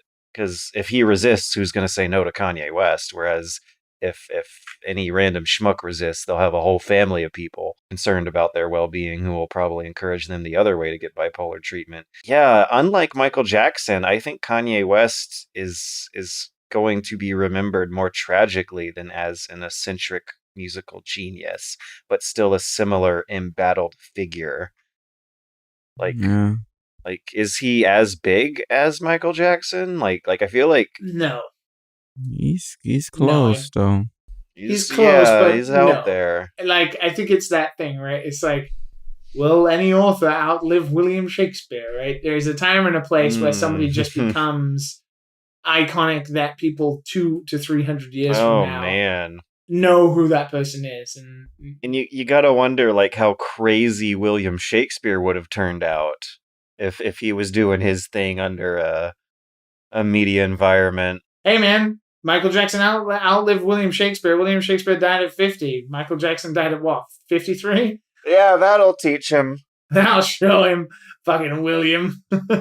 As the generations of celebrities who are going crazy from their celebrityhood continues on, I think people in the future will be a little more empathetic about celebrities going down a downhill spiral than people may have been in the past, and that there might actually be more awareness about the importance of mental health coming out of Kanye's situation. I think jealousy will just rule over a lot of those people, though. Oh, I don't know. I would like to say the majority would be sentimental, but I feel like people are like, oh, he has all this money, he needs to like get his shit together because we over here struggling. And his association with the presidential campaign and Trump and stuff. Yeah, has left that. Where I think I can't be a Kanye West fan, which is tough because because he said a lot of stupid bullshit. Well, one side of him loves Trump, another side of him loves Trump. There's no winning there. Well, one of them is like, I love Trump. The second is like, I can be president. And Elon wants it, so what Elon wants, Elon gets. Similar pathways for both of them. Oh no, Elon is gonna change. They both were publicly loved people because of what they were creating, right? And now, due to a few bad tweets and a couple of bad actions, woof, public enemy number one. Except Elon Musk is sending us to space, man. At some point, you just gotta be like, all right, well, Michael Jordan was a dick. But he wasn't a dick on Twitter. Yeah, Twitter didn't exist for him, man. Twitter didn't exist for him. If Michael Jordan was on Twitter, like, oh boy, can you imagine? First of all, he would be a completely different person. It's just like all the people growing up now, these kids growing up now with Twitter and fucking Instagram and shit like that, and they see all these pictures of what they're supposed to be and shit. Like they grew up completely different than how we grew up. Michael Jordan will have grew up differently, man. I don't even know if he would be who he is right now if he had social media down his fucking throat. This next generation is going to think of fame completely different. Because I think like a lot of kids growing up from here on out aren't even going to want fame because of cases like Kanye. I just know if Matt ever settles down, it's gonna be with some old girl. It's gonna be with some old girl. Just have social media. I'm just going so we can be old people together in the wilderness with the internet. So I have a question that I'm sure we can all answer completely sincerely and seriously. Kobe asks, what are some of the most important factors and features of a visual novel that you consider when buying one? Are there any factors that dissuade you from buying one? I can't really answer this. I'll play. Oh, come on. Play along. So Liam likes when the people on the cover have really, really, really big, massive breasts. I was gonna say dicks, Just but okay. ginormous. I can only speak to the fact that I only play visual novels that tend to get popular, like Danganronpa and Doki Doki Literature Club. I don't tend to play visual novels, but I do play the ones that stand out. So I'm not an expert. Matt, you play more than I do. Man, I haven't played a visual novel in a while. Do I play more than you do?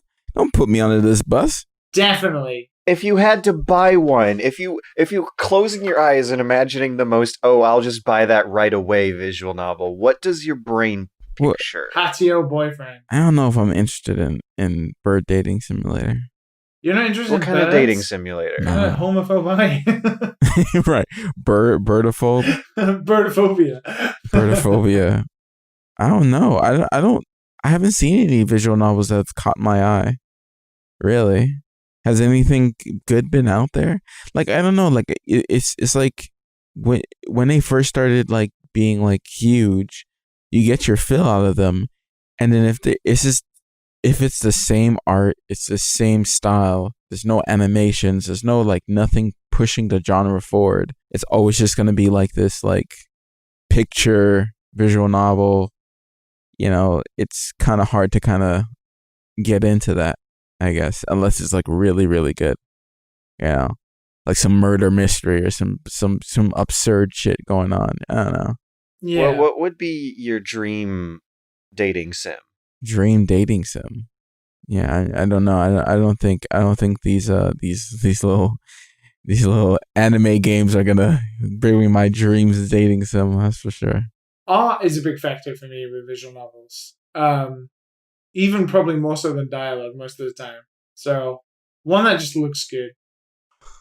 How about like date like Hades, with the gods, but like dating like Japanese gods. Like get the guy. Are we talking about dating simulators or are we talking about visual novels? I think there's Well, they're one and the same, aren't they? Are they? Really? Not really, but kind Are of. they? I mean, there's a lot of visual like there is like two in Japan. I guess in Japan, when you go to the store, that's what you see. There's like two genres, and I'm obviously hyperbole here, but it's dating and it's murder mystery, and that's like it. Yeah. Yeah. That's what I saw when I went there. And then there's the upstairs smut area, which I never got to go to. It was like very dark up there. Very dark. It's in like Walmart, which you consider Walmart, right? We don't really have that in Japan. Yeah. There's like a multi-floored place that has like electronic store, and then like Big Camera or something like that, yeah, or Yodobashi Camera. I miss Japan, being able to just go inside a store and buy something. Oof. As the not so proud owner of multiple Danganronpa games and Doki Doki Literature Club, and someone who has tried out Katawa Shoujo, and someone who downloaded that KFC dating visual novel, gave it a run, and then never booted it back up. If there's word of mouth marketing and stupid bullshit attached, I will jump on it. Wait. I don't know if I'll like get into it. The KFC one came out? Oh yeah, it was How free. racist was it though? Not very. But he had to be saying like that's not KFC if he's not saying he's not like not racially aware and shit. Like it has to be the Colonel. He wouldn't be the Colonel. I think when this was going out, we did a little bit of history about it. The Colonel Sanders, I think he was actually like pretty well liked among his local black community. Well, he's making fried chicken. Yeah. So Liam is like, Actually, it's funny. I've got a quick story I heard the other day. A friend of mine I was having a discussion with on a Zoom call, and we were talking about KFC for some reason. And then she had a story where she was like, she prefaced it with, I don't want to like, sort of, what was it, like one up somebody because somebody had told a story about something. But she was saying she was watching TV with her grandma one day, and an advert for KFC came on, and it had the Colonel in it, like a cartoon version of him or something. And her grandma just passingly said, like, he was such a nice man. And she was like, what? She's like, yeah, I used to live near the Colonel when I was younger. He was such a nice guy. And she's like, what? You lived near the Colonel? You knew the Colonel? She was like, yeah, everybody knew the Colonel back in the day. If you read through his Wikipedia page, like, apparently he did mostly squeaky clean, wholesome business. Interesting. Yeah, he's called the Colonel, but he's never had any association with any real life military efforts. When she's watching the commercial, that means it's the same Colonel? It's the guy who's on the commercial? No, like as in like the real Colonel back in the day. You would have blew my mind. I was about to say that boy looked good. That boy dead. Oh, man, he dead now. KFC has been around for a long time. Is that like his son, his grandson? He's been there for a while.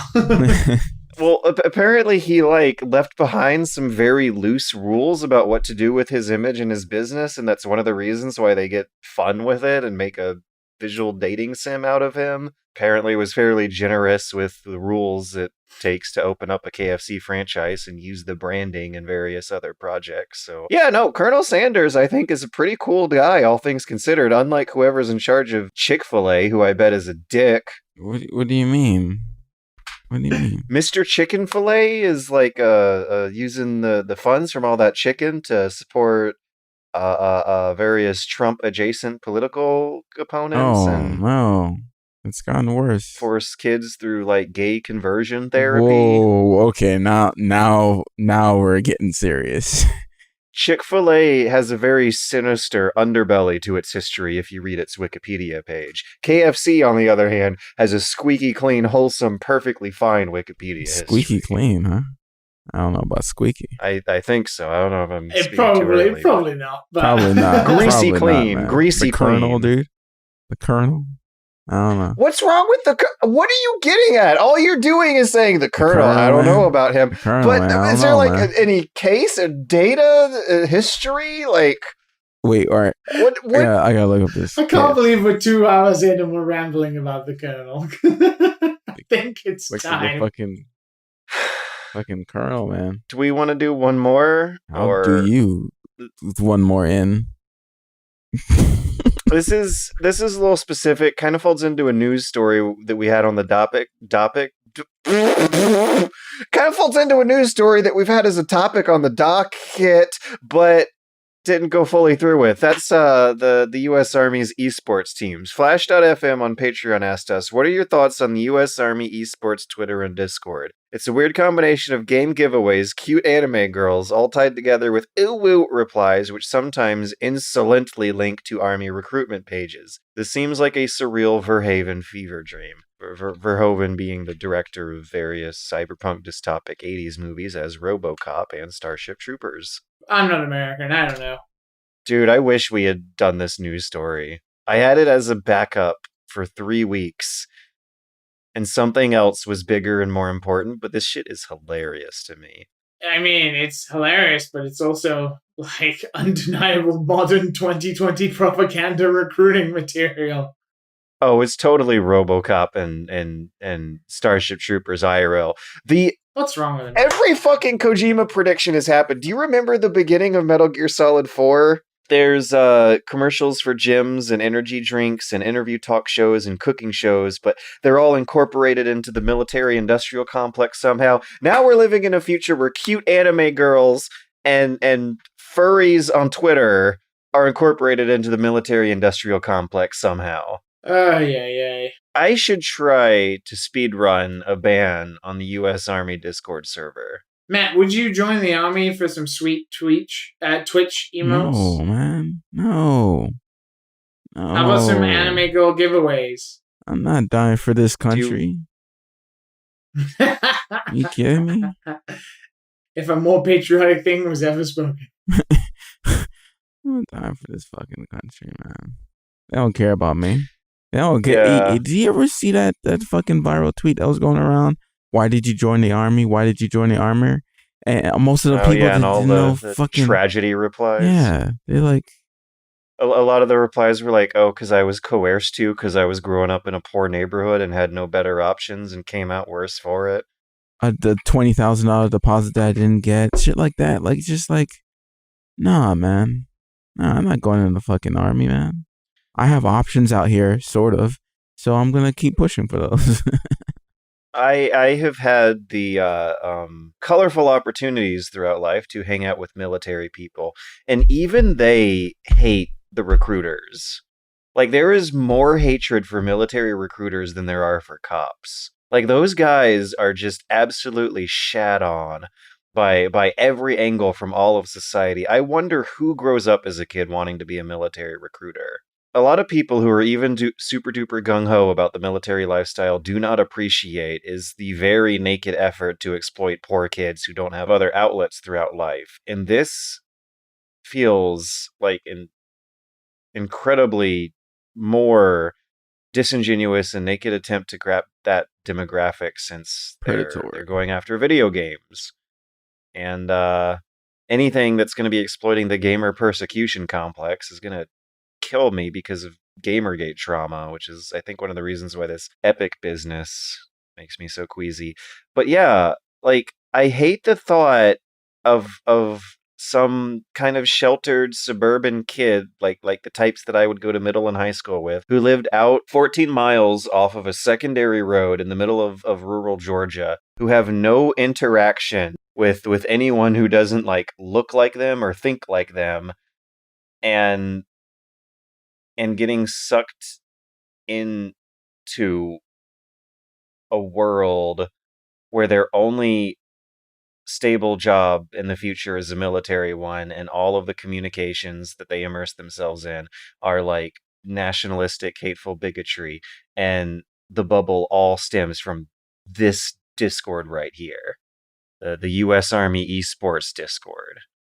There's a frightening prospect, I think, for people to immerse themselves into what sociologists call a total institution in the privacy of one's own home nowadays. And that's a word that usually refers to boot camp, where you're away from society and have to follow someone else's rules and live by their lifestyle and change your mind to think the way they want you to think.